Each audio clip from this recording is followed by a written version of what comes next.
This is the Surface Laptop Go, and something needs to be understood in this video that will probably be put into a separate video, but I want to start off with a story that relates to this laptop. Trust me. So I'm having breakfast with my coworkers one morning, and I eat my bagel and orange juice like the quiet kid I am, while I pretty much listen to everyone else talk. There was a topic of their children doing schoolwork from home and having to provide laptops for them.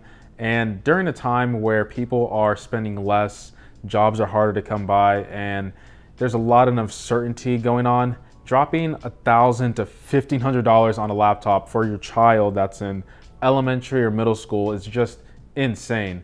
And it wouldn't really make sense for me to say, well, just buy them a Surface Laptop 3 or a MacBook or an XPS, when most of the time their kid is working on, writing papers, attending a Zoom or Skype call, flipping through PowerPoints, accessing the web browser, watching videos. I mean, you get my point. Now, I don't have kids yet, working on it, but if I did during a time like this, there's no way I'm giving my kid in elementary or middle school a Dell XPS or any laptop at that price point. There's just no need for it. And that's where the Surface Laptop Go comes in. Now, yes, you can get cheaper laptops off the shelves at Walmart, Costco, Target, but Microsoft is a well-known brand that makes quality laptops, and there's something said about going too cheap.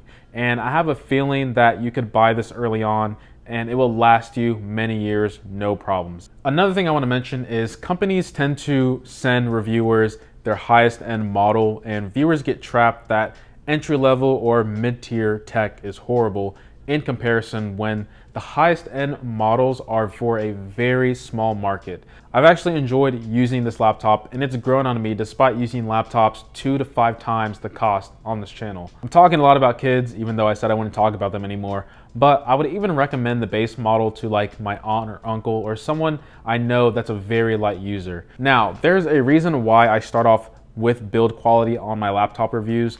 Build quality is a factor that does in fact correlate to the price of a product. The Surface lineup without question has premium build quality, and at a price point, especially at entry level at $550 minus entry Black Friday and Cyber Monday sales going on, it's really hard to come by. The one compromise is the bottom of the machine. Even though it is not aluminum, the overall design and build quality is still premium and deserves to be in the Surface family. Now, the design is basically a baby Surface Laptop 3. It's a smaller trackpad, smaller screen, smaller form factor, smaller everything. Now, whether you go with the most expensive model at $900 or the $550 model, you're getting the same processor, which is great. The only major difference is the RAM and storage and the fingerprint sensor. You only get the fingerprint sensor at $700 or above. In my opinion, you should really base your opinion on the storage and the RAM, not so much the fingerprint sensor. The display is also not quite 1080p, but honestly, at this screen size, you probably wouldn't be able to notice difference. It's still a 3:2 aspect ratio, which is great for productivity. And in terms of battery life, having a lower resolution is a great choice. Also, it does have the capability of being a touchscreen. The speakers are really clear at loud volume and nothing sounds too distorted. Although if you were looking for bass, you may want to look elsewhere or pair it with headphones or earbuds. If you're going to use it for class, like sitting in a Zoom call, you'll be able to understand everything if your professor doesn't have terrible internet. All right, so this is me testing the camera quality on the Surface Laptop Go.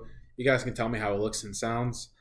Like I said in my unboxing video, I do think that Microsoft tends to be on the better camera quality side on other laptops. Wow, I just went into the ocean, but you guys can tell me how it looks and sounds. Oh my God, there's a whale right there and there. Are those sharks? Actually, I don't know. Regardless, you guys can tell me how it looks and sounds. I probably said that 3 times already. I think this is passable, but obviously I do think it could be better, but passable if you're just trying to, have your face in class.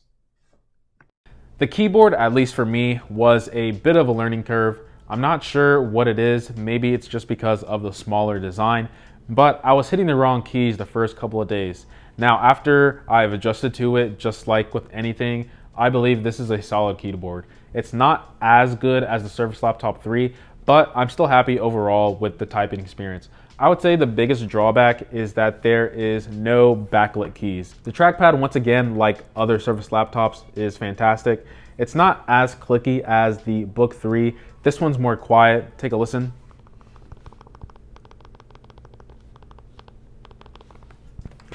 I love it. It's great. Kind of how I like the Razer Blade, where it's not obnoxiously clicky. Now, the ports are few but valuable. The ones that you will use the most are on one side. So you have USB-A. I love the fact that Microsoft decided to keep it, and USB-C and a headphone jack. The other side is Microsoft's connector port. The inside is a Wi-Fi 6 with an Intel card. Thankfully, it's not a killer Wi-Fi card. If you do get the 128 gigabyte storage option, you do have the ability to upgrade it yourself. This laptop has also given me no annoyances at all. It's pretty much what I expected from a Surface laptop. This is a beautiful machine, but even though I had that opening story about overpriced laptops, this one, in my opinion, is still just a bit on the expensive side. If it was like $100 cheaper for every single variant that it was offered at, it'd be easy for me to recommend. The question I think you have to answer is, what are you going to use the laptop for? Like, if you're trying to game on this machine, this laptop isn't for you. If you're trying to do professional work, this laptop isn't for you. If you're trying to get a desktop replacement, definitely not for you. Understand who this laptop is made for. This isn't for rich people's kids. That's what a MacBook is for. This is what I would say middle class for your kids. If I had kids, I'd buy this for them.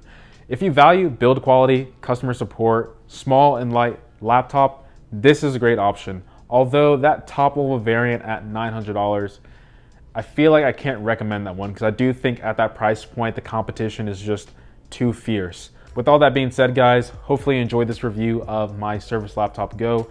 I appreciate every sub, like, and comment. And as always, guys, much love.